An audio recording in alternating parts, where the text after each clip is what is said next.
Okay. Let's go, my dear Gemini!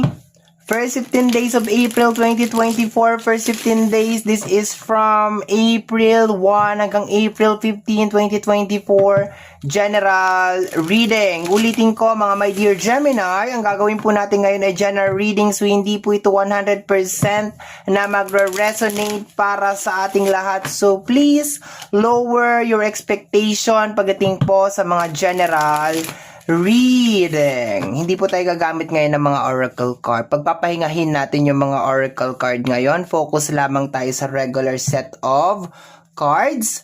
Last two shuffle na lang ito, my dear. Last two shuffle. Tapos cut na natin into 3. And let's start your reading, my dear Gemini. First 15 days of April.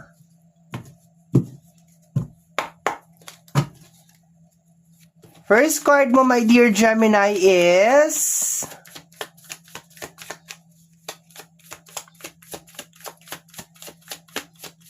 mailap ang barahan ni Gemini. Okay. Meron tayong 8 of Cups. Okay? Ang unang energy na nakuha ko dito sa 8 of Cups, my dear Gemini, yung pag-alis mo sa isang sitwasyon. Lalong-lalo na yung mga bagay na may kinalaman sa usapin ng emosyon. Yung masyado kang attached, yung masyado kang concern, masyado kang emotional, nauuna ka pang umiyak, hindi naman ikaw yung may problema. Okay? So, ang 8 of Cups is pagtalikod. Okay? So, tingnan natin anong kasama ng ating 8 of Cups, my dear Gemini.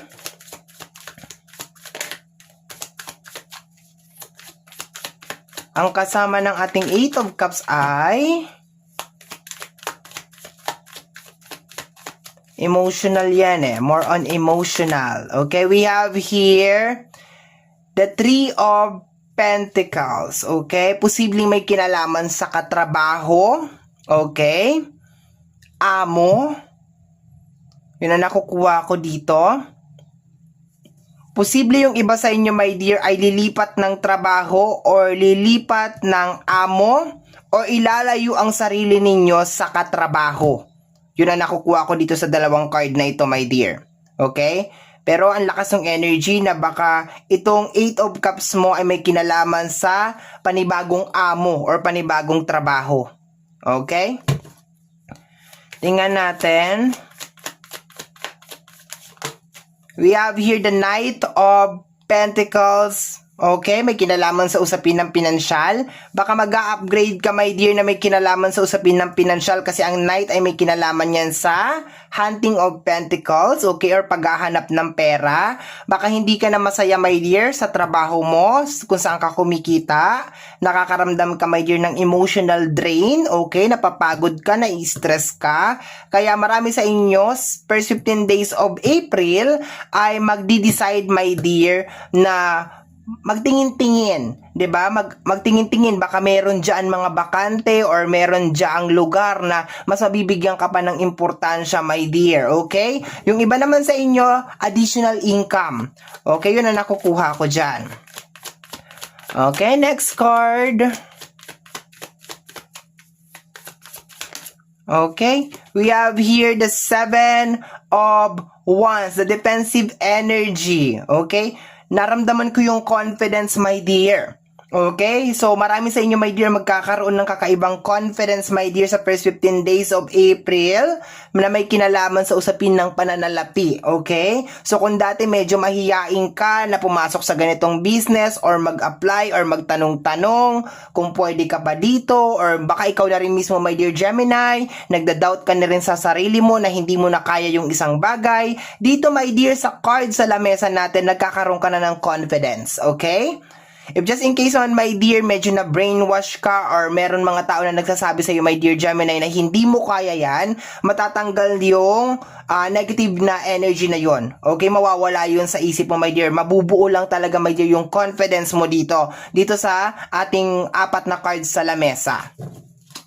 Dagdagan natin yan, my dear Gemini.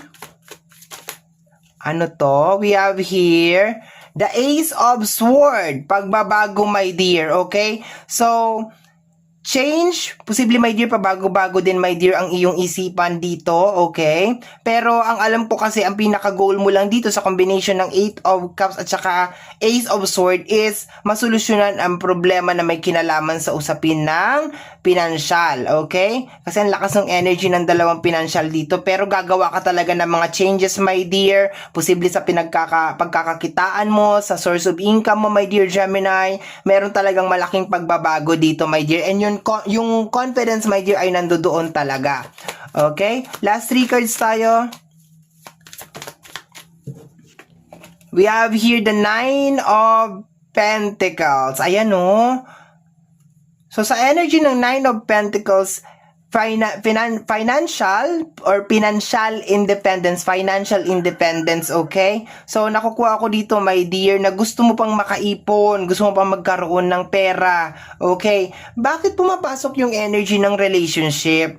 Baka mayroon sa inyo makikipaghiwalay, my dear, na may kinalaman sa usapin ng relationship. Mas gugustuhin na lang ninyo maging single, ayan. Kasi yung 8 of Cups, ito yung pagiging attached mo, my dear. Kagaya na sinabi ko kanina, parang hindi mo naman problema, pero nauuna ka pang umiyak, nauuna ka pang maging malungkot. So, parang tinatanggal mo yung sarili mo sa ganun na energy. Parang yung energy din talaga ng kumpiyansa sa sarili, my dear, ay nandoon. Talagang sinasabi mo siguro dito, my dear, ay kaya kong mabuhay, kaya kong gawin to nang wala ka. Sobrang ganda lang talaga ng energy niya, my dear.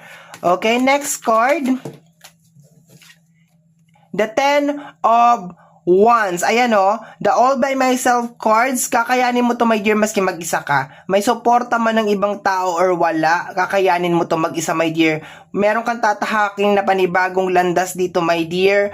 Gagawa ka ng mga new beginnings, lalo na sa usapin ng pinansyal, or magdadagdag ka, my dear, sa usapin ng pinansyal. Napakaganda lang ng energy, my dear, kasi inaalis mo yung sarili mo from the toxic energy. Okay? From negative energy, kino-convert mo siya into positive. Okay? Next.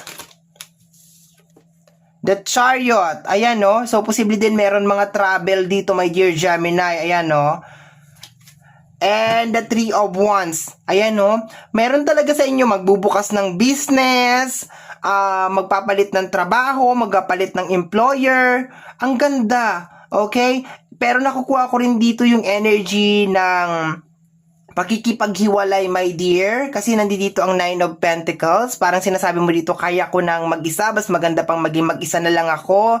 Yun ang nakukuha ko dito, my dear. Okay? So, sobrang ganda naman, my dear, ng iyong reading. Yun nga lang, may konting kalungkutan nga lang dito sa side kasi gumagawa ka ng mga detach or ng mga cut off. Okay? Pero at least, you are looking forward for a better future. Lalo-lalo na, my dear, sa usapin ng pananalapi or usapin ng pinansyal. Okay? More blessing para sa iyo, my dear Gemini. Okay? So, my dear Gemini, yan ang reading mo para sa yung first 15 days of April 2024. Somehow, my dear, kung nagustuhan mo to, especially kung napadaan ka lang, don't forget to subscribe. Pakiclick lamang po ang notification bell para ma-update ka sa aking mga upload, and free to like, free to share, free to comment sa lahat ng ating mga videos. Once again, my name is RJ, also known as Apo J. Maraming salamat po, and until next time, bye-bye! Thank you, my dear. Maraming salamat po!